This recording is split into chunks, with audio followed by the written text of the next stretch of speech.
No todos los imperios se construyen bajo los reflectores. Algunos nacen en el silencio, con visión, sangre fría y una obsesión por detectar oportunidades donde otros solo ven crisis. En México, un hombre convirtió la incertidumbre en su mejor aliada, acumulando poder sin hacer ruido, moviendo fichas con precisión quirúrgica. Y mientras muchos se preguntan por qué está en la cima, pocos conocen la verdadera historia. ¿Cómo se hizo millonario Carlos Slim? Hoy revelamos las claves ocultas, los contactos estratégicos y las decisiones que lo transformaron en una leyenda silenciosa del poder económico. Esta es la historia que los medios no te cuentan. Sus comienzos desconocidos. Carlos Slim Celú vino al mundo en 1940, en una época marcada por la posguerra y la reconstrucción mundial, pero su contexto era otro. El de una familia de inmigrantes libaneses que había llegado a México persiguiendo la promesa de una vida mejor. Su padre, Julián Slim, era un comerciante tenaz, un hombre que no solo sabía negociar, sino que entendía el valor de enseñar, y desde muy joven inculcó en sus hijos los principios de una vida financiera estructurada, basada en el ahorro meticuloso, la inversión oportuna y la disciplina férrea. Carlos, con apenas 10 años, ya dominaba la contabilidad personal. A los 12, mientras otros niños jugaban en las calles o soñaban con juguetes, él adquiría sus primeras acciones del Banco Nacional de México. A los 15, manejaba una pequeña cartera de inversiones con más seriedad que muchos adultos. Su vida temprana no fue un juego. Fue una preparación silenciosa y constante para un destino mucho mayor. Detrás de ese adolescente con gesto serio y cuadernos llenos de cifras, había una mentalidad obsesionada con la eficiencia, con el control, con la comprensión profunda del movimiento del dinero. No heredó un imperio, pero sí un código de conducta que lo llevaría a construir uno. Registrar cada gasto, calcular cada riesgo, estudiar cada variable. Mientras la mayoría aprendía con libros de texto, Carlos leía balances, analizaba estados financieros y aprendía que la clave no estaba en cuánto dinero ganabas, sino en qué hacías con él. Así comenzó una historia que no se entendería sin esa semilla. La obsesión por el detalle, por la estrategia, por la inversión bien pensada, incluso desde antes de llegar a la universidad.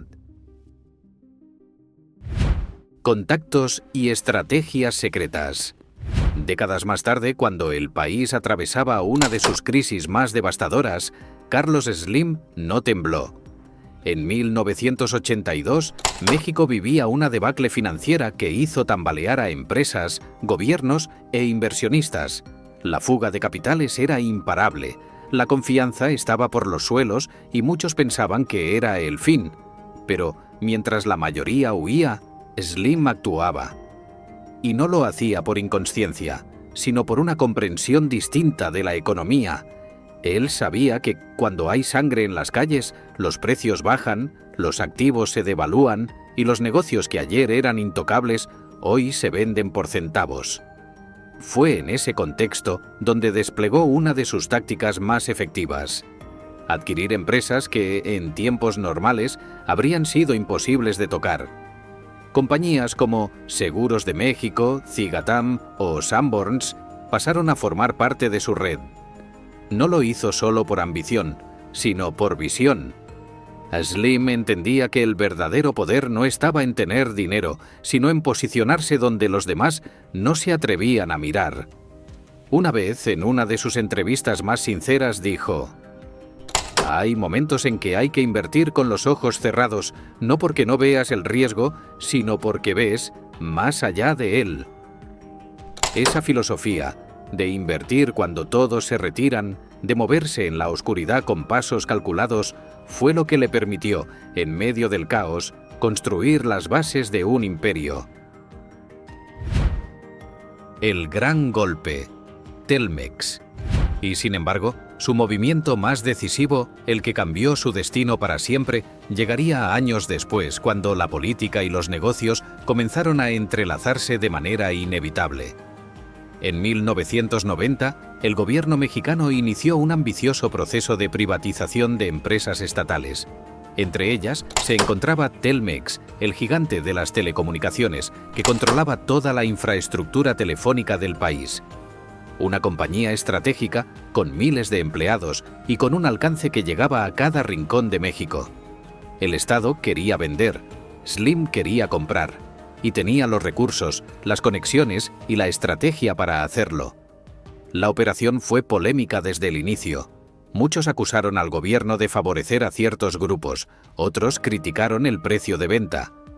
Pero la realidad es que, con aliados como France Telecom y Southwestern Bell, Carlos Slim lideró un consorcio que terminó comprando Telmex y tomando control de un sector clave de la vida nacional. Desde ese momento, su influencia dejó de ser económica y se volvió estructural. Controlaba las líneas, controlaba las comunicaciones, controlaba en buena medida la conectividad de un país entero, y con eso también consolidaba su lugar entre los grandes. Las críticas no tardaron en llegar. Lo llamaron monopolista. Lo acusaron de enriquecerse a costa del pueblo, de aprovecharse del sistema. Pero, ¿qué otra cosa es el capitalismo sino un juego donde gana el que entiende mejor las reglas? Slim, una vez más, había actuado cuando otros dudaban. Había negociado con precisión quirúrgica y había sellado su destino como uno de los hombres más ricos del planeta. Rutinas, filosofía de vida, críticas. Hoy, a más de 3 décadas de aquella jugada maestra, Carlos Slim sigue siendo una figura enigmática. No vive rodeado de lujos ostentosos ni aparece con frecuencia en los medios.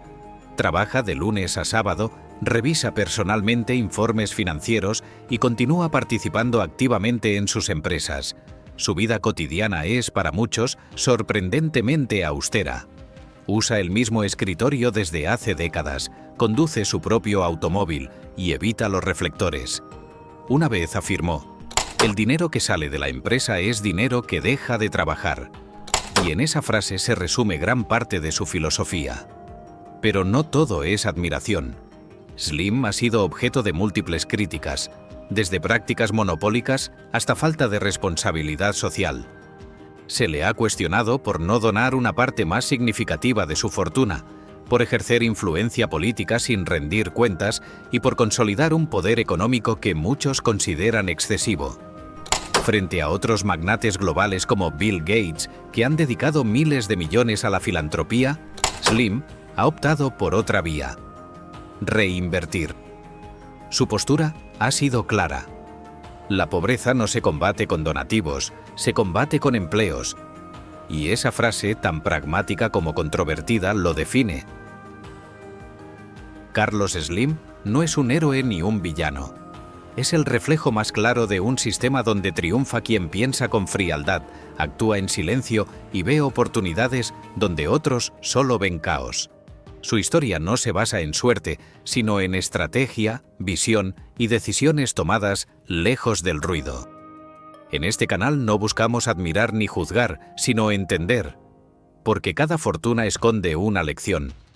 Y la de Slim es clara. El poder se construye en lo invisible, y tú también puedes aprender a verlo. Suscribirte al canal para descubrir las historias que pocos se atreven a contar. Hasta la próxima.